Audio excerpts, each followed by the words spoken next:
What's going on, everybody? Welcome back to the channel. I appreciate you stopping by, spending a few minutes of your time here with me tonight. Tonight, I want to go over with you Wednesday's trades on the U.S. indexes, specifically the NAS 100 and the DJ30, right? So let's get right into this.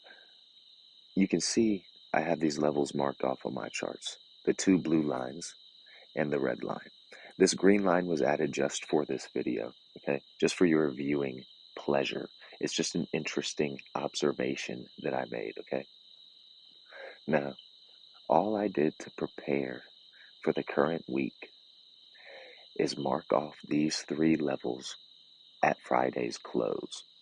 So when Friday closes, I go in, I draw my high of the week and my low of the week and project that horizontally across my chart. Then I do the same thing with Friday's closing price. Those are the three levels that we will be referencing in order to identify our potential trades. Okay. Now, of course, we're using 3-day setups, 3-session setups, weekly day counts, all of this. Okay. But there's a little something extra here in this chart, which is very interesting that I want you to look at. All right. And that is, okay, you might struggle to pinpoint exactly a 3-day setup leading into this Wednesday's trade at the open, okay? Now, you can see, right, we've been moving up, and then here on Thursday, we get this really nice move, right? This dump, coil, pump. Look familiar? Dump, coil, pump. Okay, but dump, coil, very large pump. And then Friday closes lower than it opened. And the same is true about the next 2 days. Each one of these days breaks the low of the previous day. But we are still inside of this day's range here on Thursday, right? So no significant weekly levels have been broken, right? But we have been having daily levels broken on the inside. So it's hard, right? But if you think back to some of Stacy's earlier videos, he talks about a specific 3-candle pattern, right? That is indicative of a stop hunt in the market, right? And that is 3 of the same color candles going against the trend in a row, okay? So here we've been moving up, and then suddenly Friday, Monday, and Tuesday on the daily chart are 3 red candles that are going against the trend. That may indicate that that's a stop hunt type of pattern, okay? And you can see here, where does price go? It goes to the closing price of the previous Tuesday. The days of the week, that doesn't have anything to do with it. It's the level. Where are we at? We're just about at halfway between these two extremes, okay? Give or take a few, right? The true halfway point would be a little bit higher up, right? We would be going through that 50% line, but I lined this up with the closing price, okay? That is around 50% of last week's total range. And we go well into this breakout level right here, okay? Right, this is our high of the week so far, and then we break out of the high of the week. This is our breakout level. We trade back down into that breakout level. Stop hunting traders who got in with the news release, way up here, and they're still holding on, thinking we're going to catapult off again, right? Bam, stop hunt. We close in breakout on Tuesday after this dump, and we coil sideways for a squeeze going into the New York session. Okay, and we're going to take a closer look, but I wanted you to see how, we may viably trade this without, a clear-cut signal day, even though, we kind of do. We have these 3 lower closing days against the trend. Okay, here I'm just showing you the dump, coil, pump template. Now here I've marked off the current high of the day, or the current day's high of the day. So on Wednesday, our high of the day is put in place here in the Tokyo session, and we do not break that level until, near the New York Open. Remember, it's 9:30 for the indexes. That green box on my chart that um, shows us the session times, that green box starts at 8 o'clock. So we're an hour and a half early, basically, when we break out of the high of the day. But this is important, okay? When we break out just before the session, because we know the market only can do three things, and each of those three options always starts with the breakout pullback, right? So now we've broken out of the current day's high.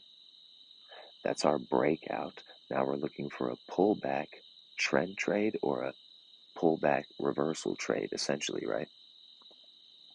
And you can obviously see which one we got.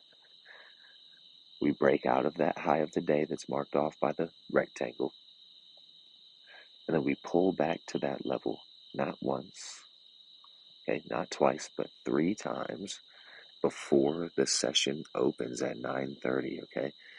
I'm counting this, right? We pull back down into there, come up, pull back down again, and then later on, pull back into that level on top of that, the previous high of the day that happened in the Tokyo session. And then we throw this extended W, these big engulfing candles going into 9:30. 9:30 is this huge candle right here. So we could have got an early entry that day. And of course, I slept in. That's when it is, bro. If I put in the Discord, I'm sleeping in the next day, be at your charts because it's going to pop off. All right. Now we're going to look at the NAS.